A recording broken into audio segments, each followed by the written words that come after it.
My friends, I first taught a course that was something like biblical interpretation or hermeneutics in the year 2008. And in the years since that time, by my own judgment, I have failed to really teach the medieval period for biblical interpretation very well. Why? Well, among other reasons, it's 1,000 years, and also I'm not a specialist in medieval history or interpretation, so I've been stuck like an outsider trying to access what others have said and written. I've got a couple things straight. Major figures were people like Thomas Aquinas and Nicholas of Lyra, Lyra, as well as Hugh of St. Victor. And we can certainly read the things that they wrote, and we can follow their moves and learn from what they've said. We'll do more of that later in this video. What I want to try to do here, though, is give something of a short-ish overview of the medieval period of biblical interpretation, kind of like my most updated best shot at explaining what kind of important moves I think occurred during this period, and the kind of considerations even faithful Christian readers today might take with them from the medieval period as they read. So yes, back to the problem. Why is it so hard to characterize medieval interpretation? Because it's a 1,000-year period, roughly from around the year 500 to the year 1500, just using very broad categories here. Sometimes called the Dark Ages, not a very nice title, or the Middle Ages. But there were some serious world events and contextual things that made the medieval period what it was. I mean, maybe the first thing is that we had this formative period of the early church, let's say the first 500 years of the early church, the writings of the church fathers, the development of complex theology, such that you now had so much material that someone had to systematize this. And they had to systematize it, and they did systematize it within, roughly speaking, broad generalizations here, a hierarchical church structure that was really in charge, at least in Europe, in the West. Of course, we always had orthodoxy, large O orthodoxy, which had various moments of cohesion, but also difference from what we would come to know as Roman Catholicism. There were various kinds of splits and moments, I think around the year 1000 AD, for example. There was an important division between those two churches, and this is all the stuff of church history, of course, as you know. But in the West, in the Roman Catholic West, we had a 1,000-year period where a group could get a hierarchy going, establish that hierarchy, establish centers of learning and ways of learning and forms in which that learning occurs, and just hammer on it, right? And so this is why the medieval period has become, I think, famous or infamous for learners, or certainly for non-specialists, as being one that could feel kind of tedious, and one in which very small points and small distinctions were hammered over and over again. Tedious, like you had, of course, the famous or infamous discussion about how many angels could dance on the head of a pin, and other kinds of abstract theological speculations. You get this kind of stuff with the Bible too, and you get it in the face of not only that emerging hierarchy and that need to organize knowledge and organize that knowledge for the many different places where that knowledge could be refined and distributed, but also in the face of major other world religions in Europe that had become established by that time. Of course, in the 600s AD, you had the birth and rise of Islam. You had, of course, Judaism, and you had a period, I don't know that it was a particularly perfectly utopian or harmonious period, but a period sometimes people look back on as a golden age, especially in places like Spain and elsewhere in Europe, where Jews and Muslims and Christians more or less lived side by side with one another, and the things that they learned and the things that they did could be forged in that crucible of something like an interfaith dialogue. Of course, lest we get carried away with happy feelings about interfaith dialogue, we should mention that of course, you had the Black Death in the 1300s. That was a sad moment when, in fact, the church could come under question for being unable to really help people stop a plague like that, which killed, I think, something like 1/3 of all Europe. So that's a pretty big deal. But you also had a crime like heresy being punished by death in the period, in some cases, or torture. We had inquisitions and things like this. And I think that we also had moments when Christians and say Muslims did not get along so well. Of course, you had the Crusades, the crusade to take back Jerusalem, I think, began around the year 1095 AD. So there's a lot going on, okay? There's just a lot going on, and it's not easy to summarize. So I think this is one reason why it's so difficult to really hone in on some perfect exemplar of what counts as medieval exegesis, as though it's just one thing. It's not. And yet, in this quest to somehow define the best of what medieval exegesis could offer, I wonder if this is a way in. Let me introduce it to you through a poem that certainly, I'm not sure that we even know who composed the poem first or who wrote it. It might just be a traditional theological product, but certainly one that I think could represent something of the type of biblical learning and exegesis that became popular and formalized during the medieval period. I'll paste it down below if you want to read it in Latin. I don't read Latin very well, so I'm not going to read it out loud, but I'll just read a rough translation of it in English. The letter, or the literal sense, teaches us what happened. Allegory, or the allegorical sense, what you believe. The moral, or the tropological sense, what you should do. Anagogy, where you are going. Okay, so in this we have demonstrated, performed the so-called fourfold exegesis of Scripture.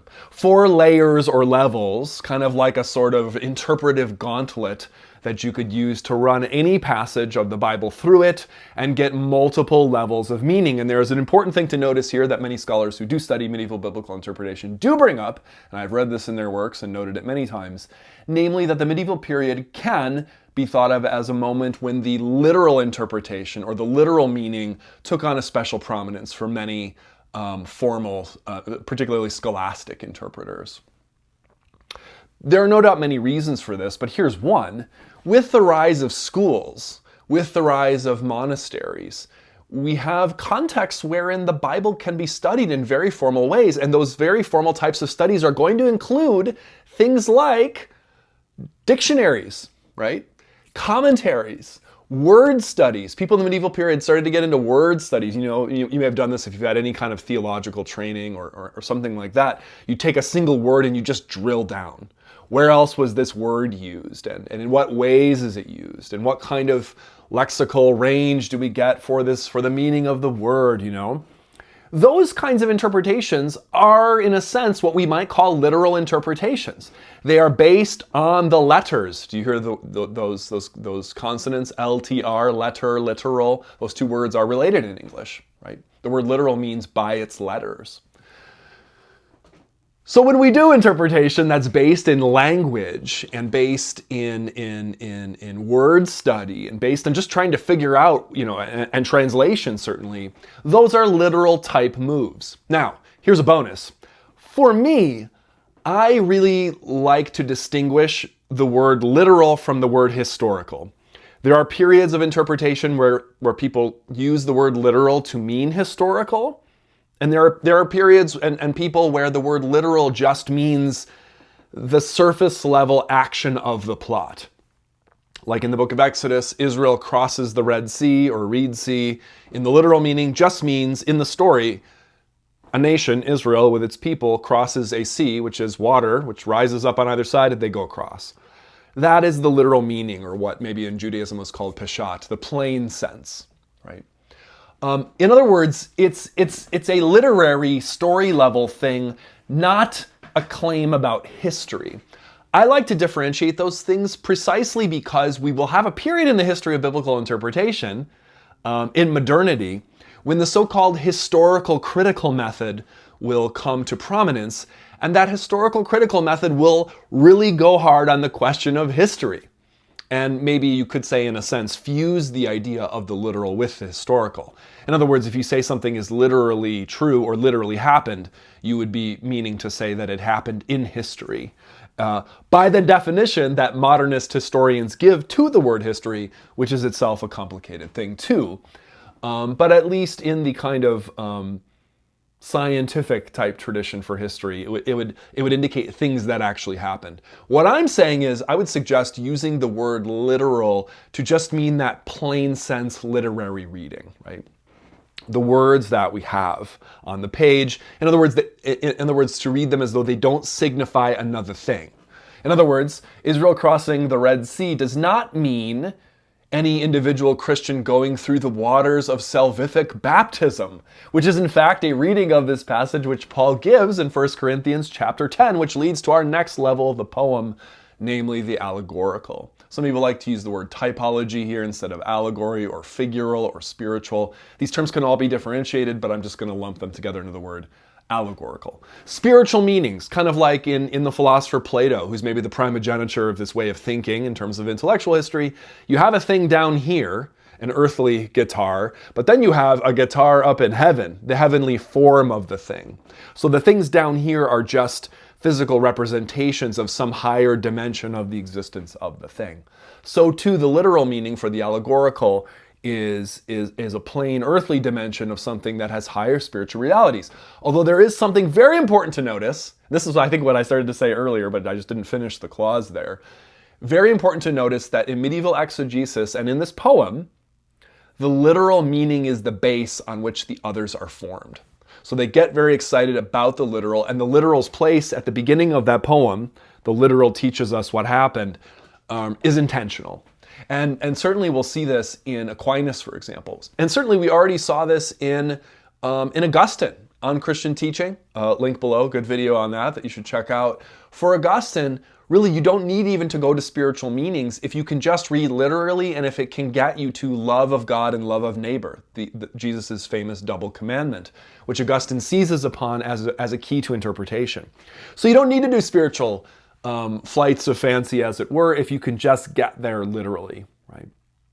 Other early church thinkers like Origen of Alexandria, for example, said, no, every text has a spiritual meaning and allegory, and some texts are literal. Whereas Augustine said every text, or almost every text, can have a literal meaning, but some are spiritual or allegorical, okay? The literal teaches us what happened, allegory what we believe, the moral sense, what we should do. This moral sense, this third layer, is something like what I think most of us who are church-going folk hear in churches. In fact, often we'll just kind of skip these other levels and go straight to the moral or the tropological sense. In other words, taking the scripture and reading in it advice, spiritual advice, practical advice for how we should live our lives. The kind of practical application, we might say. That's the moral level. And then the final one, anagogia, anagogy, is one that I think we experience less of in preaching or teaching. The literal kind of makes sense. Allegory, we kind of get it, although maybe some of us think it's weird. The moral, yes, that's kind of the meat and potatoes of sermons and Bible studies and things like that. Christian devotional literature goes straight for it. Anagogy, though, means to look upward, right? Lift it up. A focus on our fate at the second coming of Jesus and in eternity, hopefully in heaven with God. So the idea was that you could even interpret texts, and you could even take a single text and, like I said, run it through all these layers and interpret the text insofar as it would show us our future, our eternal future even with God. So to take a very simple example, one I already started with, namely the idea of Israel crossing the Red Sea, what might this look like? Run through those three layers. The literal level would just be Israel, the people in the story, cross the Red Sea, they escape the Egyptians.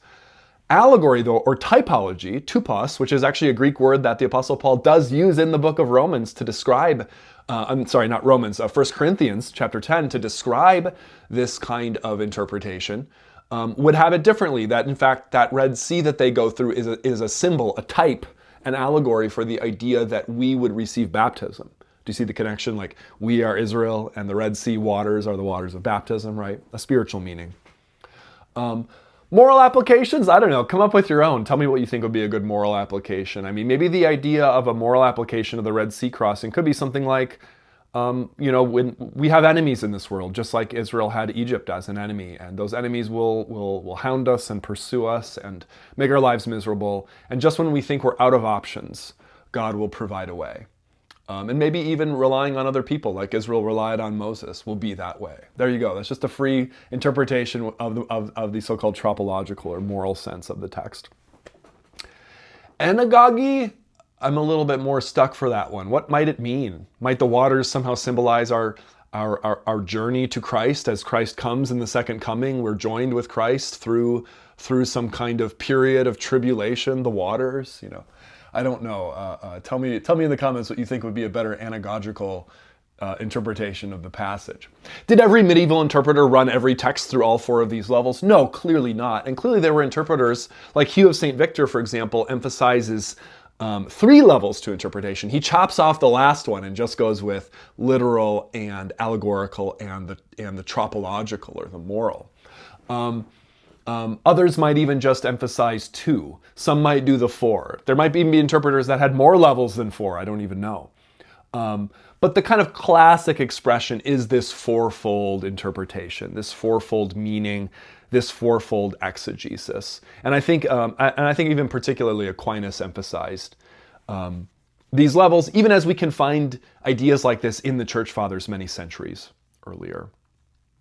I'll paste an article down below, or I'll copy it down below for you to look up by a scholar named Dahan, called Genres and Forms in Medieval Exegesis, in the medieval study of Scripture, just to give something of a context in which this type of interpretation occurred. He points to 3 genres or types of interpretive community in the Middle Ages. The first being monasteries. And these monasteries were in fact the foundation of what later would become universities. These first began in the Middle Ages, Benedictines in the 500 AD and so on. These were independent, self-sustaining communities. And the commentary tradition, the biblical commentary tradition in the monasteries, as pointed out in this article, everything I'm saying here is something that Dahan writes about in the article. These tended to be very expansive and very personal. You know, the monks would just go on and on, a lot of free association and digressions. They did etymologies, they did science, they did word studies, they did history. For them, the moral interpretation, level 3 in that review earlier, this was the key. It was moral reflection on how to live a holy life. It was very much like a kind of psychology. It was linked to the life of the individual monk in the community, right? And a lot of this, I think, if you read it, it can sound like allegory, but it is most often linked to the literal. These monks were very fond of word studies. They were into rhetoric. They were into grammar, right? Second context, you have schools, just good old school time, like high schools, you know, not quite like our high schools, but getting there. We had urbanization, particularly by the 12th century in medieval Europe, that led to the establishment of these schools, particularly for rich kids, okay, not just for everybody, but still. We have a level of health and of achievement that we can actually have schools. These students would have studied grammar, they would have studied rhetoric and Latin, and of course theology and Bible, things like that. So in a setting like that, you can imagine how the Four Senses poem and other interpretive set pieces could play a role, because you got to get your students to memorize things and do things on an exam, right? These school studies were more organized. They were systematic. You had people like Stephen Langton adding chapters. At least by tradition, Stephen Langton was one of the people who first added the system of chapters to the Bible that we use today. He was a Paris schoolmaster. So you could imagine in a learning environment why having chapters to the Bible would be a pretty big deal. Glosses, notes, textual remarks in the margin became very common. There was a technique of writing out a part of the verse and then writing a short definition or comment after it. Verse and then the meaning is, right? Which begins to sound like even a contemporary commentary tradition. We had a lot of text critical remarks start to appear in manuscripts. Well, this manuscript says this, but this one says that. Again, back to the earlier comment about the formalization of learning and the sophistication of it. Now we have many manuscripts and we have lots going on, okay? So there's a long history of interpretation at this point, going back to the Church Fathers, so this becomes necessary. And then we have, of course, the treasured gem of learning today, certainly in my own life, the university. An increasingly complex and urban society leads to the growth of formal universities for the first time. What were these first universities? Names you might recognize. At Bologna, Italy in 1088, sometimes recognized as the first university. Also Paris, though, 1150. Oxford, 1096. Cambridge in 1209. Don't forget Germany, Heidelberg, 1386. St. Andrews in Scotland, 1413. Okay. The Bible was, of course, a major part of the curriculum in these places. It was considered authoritative and holy, but you have to study it systematically with the tools of rhetoric and language and so on that had been developed by this time. Okay. Okay. So I want to mention these figures too in closing, who are associated with these great medieval learning traditions. Again, Nicholas of Lyra, Hugh of St. Victor, but also, of course, famously Thomas Aquinas. And I'll just mention one thing from Thomas Aquinas that I think is really interesting on this journey, and one of the most important parts of the journey through interpretation is this question: do you interpret literally or do you interpret allegorically? You know, and Aquinas has an interesting comment about this. For him, the primacy of the literal was so strong, he even wanted to maintain this language of the literal even when we're reading obviously symbolic or metaphorical passages. Why did he do that, and what did he mean? Well, Aquinas actually, he says that we still need this fourfold, method. We might need these other ways, but the literal sense might have fallen out of view with some of these, fallen out of favor, I should say, with some other interpreters. So he comes back to emphasize it. He asks in his great his great work, I'll link down below, Article 9, should sacred scripture make use of metaphors? He answers yes. It's totally fine for scripture to make use of metaphors. Our cognition takes its cues from the senses, right? And therefore we should be taught by material things that we can apprehend through our senses, literally. But he says we never get taught a thing through metaphor that is not plainly taught somewhere else, literally. And here's a quote: "This is why things that are in one passage of Scripture related by means of metaphors are expounded more explicitly in other passages.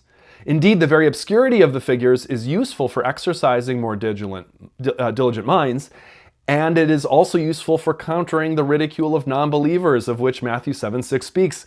Give not that which is holy to dogs." This is a quote from the Summa Theologica. Again, I'll link a translation of this below so you can explore it. Particularly Articles 9 and 10 is where he gets into biblical interpretation. Now he gets to it in Article 10. Does Scripture have multiple senses for a single passage? His answer is yes. But he says there can even be multiple literal senses to a passage. But he wants to emphasize the literal is the base of all the others. Here's another quote.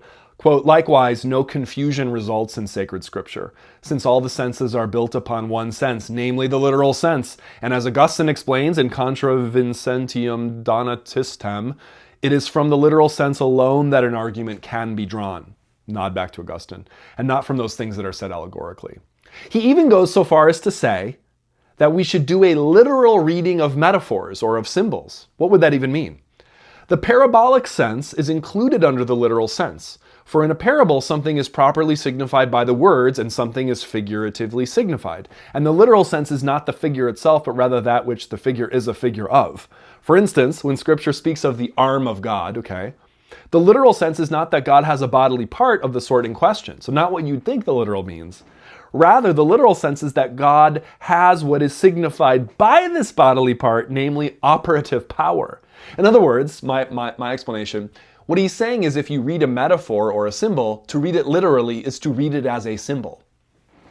This makes clear, Aquinas concludes, how it is that nothing false can ever lie at the basis of the literal sense of sacred scripture.